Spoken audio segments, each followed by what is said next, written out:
Hey everybody, welcome back to the Jackass of all trades. Today what we got going on is, we're not in the kitchen, we're in the shop. So, I got a domestic water pump for my boat, the Princess of Petroleum. This is a 12 volt, 24 volt DC a variable speed pump, and I was very lucky to get a donor pump given to me a number of years ago that had only thing wrong with it was this module, which is cooled by the water. Must have had a very high mineral content in the water, that this was chock-a-block plugged right up, which overheated this module and let the magic smoke out of that component right there. So I called Headhunter, that's the manufacturer of this pump, and I said, hey guys, I got a perfectly good pump, I need one of those modules. And they said, I'd love to sell you one, but no thank you, we'd rather sell you a whole new pump for $3,000. So I just put it aside. Well, my existing pump is the exact same pump, and it has started to make a truck ton of noise. And it feels iffy on the motor compared to this one. I got started without you guys, so you didn't see the disassembly. But inside, gravity, not that part. Inside, not this part. Where is it? Maybe I cleaned it out already. One of these parts had rest part right here. Nope, not that one. It's the one with the weep hole. There's a weep hole. Oh, the bottom of the bracket. Bottom of the mounting bracket. This is a weep hole to identify if the mechanical seal here, this is a ceramic face with a carbon interface, so when the spinny bits has got water on this side, it doesn't let water to the outside. Well, that seal is shredding because this is carbon. This is straight up pencil. If you look at the other one that I got taken apart here, come on baby, I taped it together because I don't like stuff to go flying around. You're not supposed to touch these parts with your fingers. You see how just finely polished that surface is. Now that sits on that finely polished ceramic surface like so, and spins and keeps the water on the inside and out of the outside. So I'm pretty sure this seal is shredded. I don't know what all the noise and vibration was. I just took this pump stack apart. Maybe I'll put the phone down and show you how this works. This is a multi, here, let me put the phone in the base and we'll do some doctoring on this thing. Okay, probably don't have the best camera angle in the world, but we're gonna have to deal with it. So, this is a multi-stage pump, which means there is more than one impeller. So these stacks are, that's the output side, but there could be an impeller there. Let's see, I'm just gonna go and get this guy open. And what do we got in here? Come on, a little brute force and ignorance. There we go. Ta-da! There is your impeller. This area here is called the wear ring, and it just rides inside this floating piece here, and that just fits nice and tight. Just a friction fit. This is one of the reasons why you never run a pump dry. These surfaces will go away in a real hurry. So this impeller is clear and it's not chewed up. So this guy's good. Set this guy there. And what do we got here? This guy is also clear, and good just touch fit here, and it's not all shredded up. So I suspect the noise and grief is not coming from this part. Now, this pump spins. This pump goes together like this. All right. So these pumps rotate this way. See these veins here? This is the innie. This is the inside, and that is the outside of the pump. Oh, look, we've got some shredded wheat here. So that might be some interest going on. We'll have to look for some contact points. So water goes in here and is spun, centrifugally thrown to the outside. These are little S shapes in here, and when the water goes in here and you rotate this, it throws the water to the outside. In that case, if we did just that, it would get, oh, this is the innie, it would get picked up out here and taken away to the system.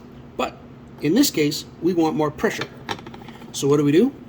We take the water that we're throwing to the outside and we feed it around through here, through these little windows there. We feed it there onto this side of onto this side, and then we feed it into this volute right here. Come on, baby. Okay. We got a volute right here, same scenario, and that goes like that. So this pump impeller pumps to this impeller, so you go from low pressure to higher pressure, and from higher pressure to the low pressure side, but this thing just adds pressure to pressure, and then you get more out of the stack. So now that I've completely mixed up and jumbled up all these pieces, I have to figure out how to put it back together. But I think we're going to get into this mechanical seal, because I would be a fool to see that much carbon in that housing and not deal with it. So let's get you in a better spot, and we'll get into taking this thing apart a little bit better. Okay, this is rather surprising how much goo is in here. This is the one that failed. So this is pot metal. It's kind of a casted something or other, and clearly it gets pretty hot because it's got to control this big motor. What's this thing draw for current? Piece with the label go. Okay, she's 10 GPM at 68 PSI. So she draws 21 amps at 24 volts. That's a fair bit of juice. It's a fair bit of power that has to be controlled. And it's variable speed. It's just not on and off. It's controlling a three-phase motor. So I think this cooling piece should be in the stream of the flow that's here, not just off to one side. I'm telling you, I have ordered another pump, and it is not another one of these. There is no way in God's green earth I'm spending $2,000 on a water pump. You know, it's just not happening. So I've got one coming. It's actually a 110 volt pump. I've got it because I'm anticipating being able to fix this one without any problems.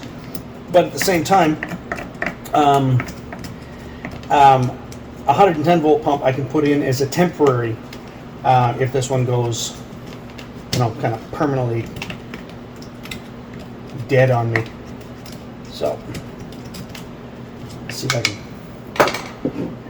Take that to the tap. Okay. That's as good as I'm going to get it, because I'm not taking this out and risking breaking the seal. It's going to do better. And remember, it was in service for 14 years. I'll be happy if it lasts for 4. I'd rather it last another 14, but all right. Now we can pop this seal out and put that seal, this seal here from our donor pump, into this body.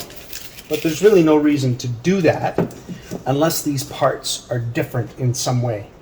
So we're just going to do a really close peekaboo.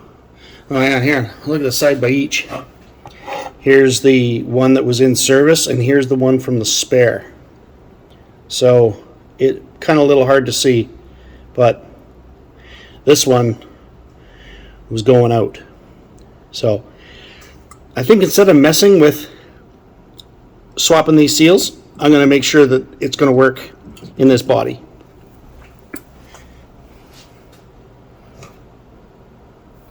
And as tempted as you are to touch these faces, don't do it. Don't touch them. They're perfectly flat, perfectly smooth. Greases from your fingers will upset the situation. So don't do it.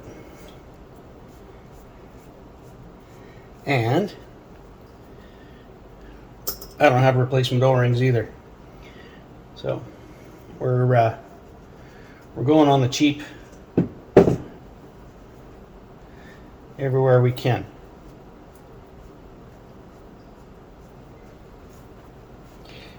All right.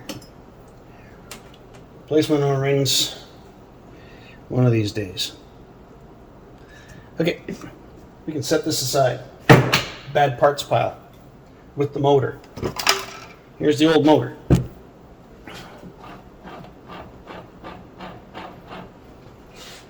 Sounds and seems to run, seems to smell just fine. So we have to now clock this so this hub goes into this O-ring, because there's our wet side, dry side. Let's pull this O-ring out, and be careful, stupid. It's the only electronic piece you get. So we'll get a little bit of liquid magic here. Silicone.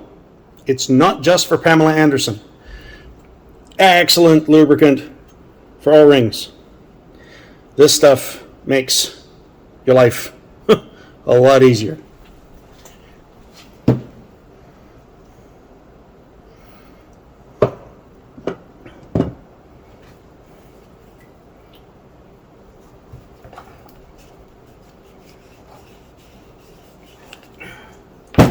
Clean that surface.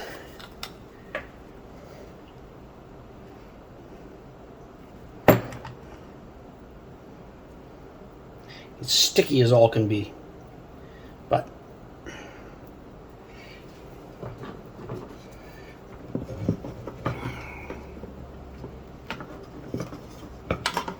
down on the bottom here.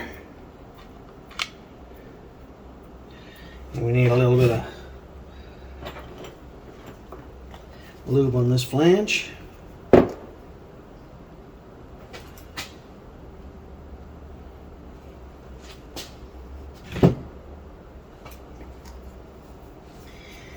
And get these wires up through this hole without making a mess of things. In! In.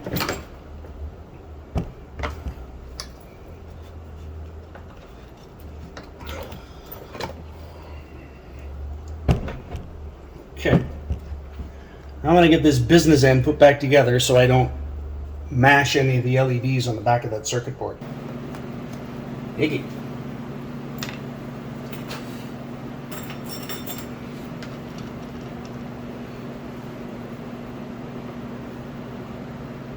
In hindsight, had I known, I would have just taken the electrical guts off the back and slapped it onto the new pump or my donor pump. But then I wouldn't really know the condition of all the fiddly bits inside and out. So ultimately, a little happier with how this is going to be. So I did make a mistake and not leave a witness mark as to how this gets clocked. But I do know that the drain goes on the bottom. This is the bottom. And be carefuling not to touch the ceramic surface with the shaft.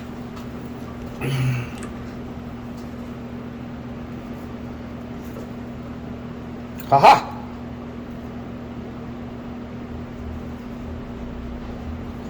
I was about to say, where's the O-ring, dummy? But it's here. But I've got to clean it. And I got to clean its happy zone in here.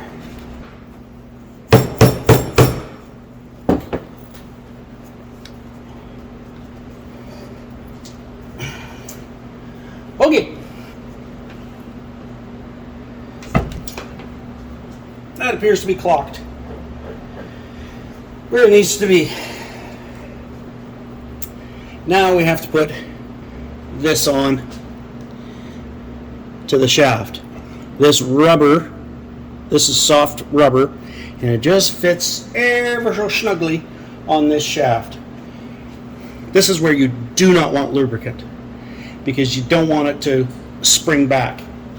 It should get held into place with the pack and the stack, but you also don't want any lubricant anywhere near this by mistake. So we're just going to lower this down, and here's a flat washer that fits nice and perfectly. And let's just grab us a trusty 9/16 socket. Down she goes.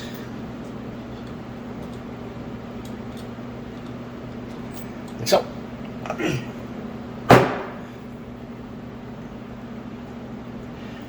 And that actually went together quite nicely. This is our old new stack. So this is the original stack that we said we were going to keep. And I see no reason to disassemble this. And there, looks good. Turns good. You want to turn it by hand at every stage. Sometimes you can have 15 or 16 stages. Some high pressure pumps. So you want to rotate it at every stage, because you want to know which one's giving you the grief. Okay, so now this one's going to go on because it's in here and out here and now in here. So this is going to go on like so. Come on. And it's got a little bit of index. Oh, it's out of alignment with the body. Okay. All right. Now, this piece here. So, this is our... Turn it, stupid. Look, I just about put that on without putting the nut on. Bonehead. And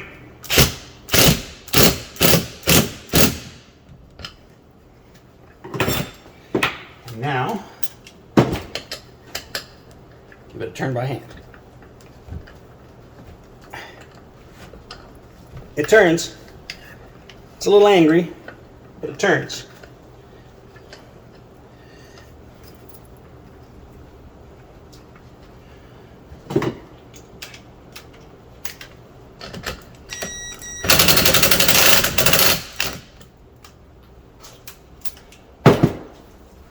So, here's our end plate. That just goes on there. Okay? It's got indexes to make it go there and there, so it gets in the right spot, which I got to triple check. But we've got a little magic item here. This is the pressure bypass. So this is our low pressure side. This is now our high pressure side. Okay? So when the pump is still running and somebody turns off tap, water's got to go somewhere. It's a high pressure pump. This spring just takes water from your high pressure side and flips over to the low pressure side so it recirculates. This path here, in my opinion, should probably be contributed to the cooling path. But I'm going to have a look at my two end caps, and other than, ooh, now, can you see that right there? There's a crack. There's a crack attack. Okay. All right. Now,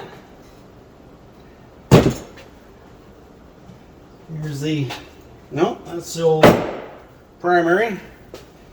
Here's the output. I lied. Again, done a lot of lying today. This is the input. Okay, we are almost to the point where we can test. So, I'm going to get the bracket on so it doesn't flop all over the place. And put a little bit of water inside so we don't run anything dry. And I have a 24 volt, I have a 12 volt power supply here. So we'll run it on the 12 volt, and hopefully none of the magic smoke comes out. Let me stop you and get you cleaned up and get things organized here. Should get water right out there. Perfect.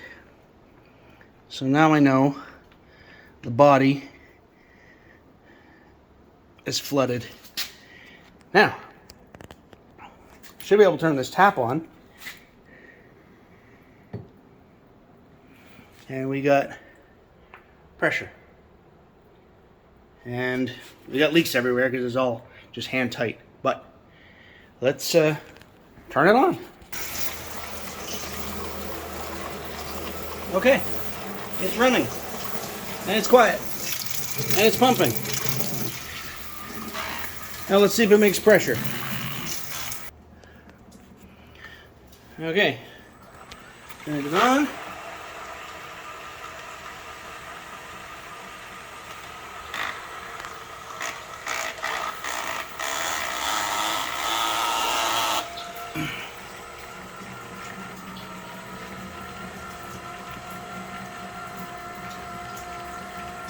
There she goes.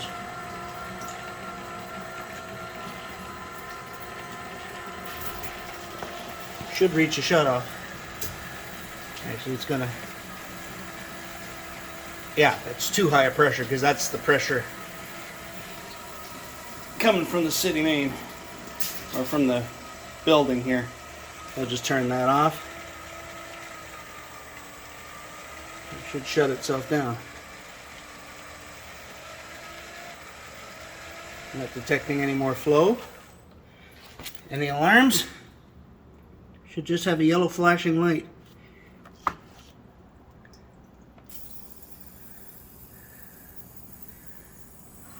Oh, it's cycling. Okay, it's working. I'm going home. Okay guys, got you on board the boat here. And it really wasn't much point in filming the, I see a little drip of water here. I'm gonna babysit this thing very closely and make sure we don't have any leaks on that internal. Anyway, this is it in situ, and I'll give you a little here. Go ahead and turn on the tap for 5 seconds.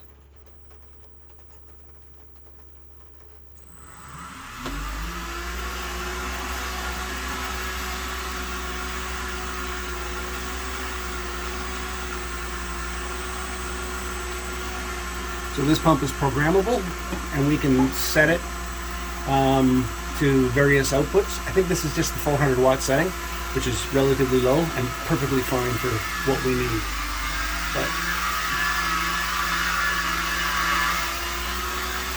and we're making some noises because we got air finding its way into the system. But it should shut itself off. There she goes. Hippy skippy and in standby mode. Okay, we're back in the shop. You saw the pump in there running and installed. Didn't get a chance to do kind of a wrap up then, so I'm doing it now. So some things I didn't show you. Actually, there's a lot I didn't show you because I had to rebuild that pump like twice because I was an idiot. So this is, I kept calling this an armature. It's not. An armature is a contact for brushes. This is a stator and rotor. So get your finger out of the screen, stupid. So I put it all together with that new, what I thought was perfectly good motor, and it made more noise than a bag of nails in a 1 pound coffee can. It was awful. So pulled it apart, and sure enough, that back unit, that back seal had failed and filled this with water and taken out that back bearing. So that was the reason for that. So I'm thinking this might not be blown up.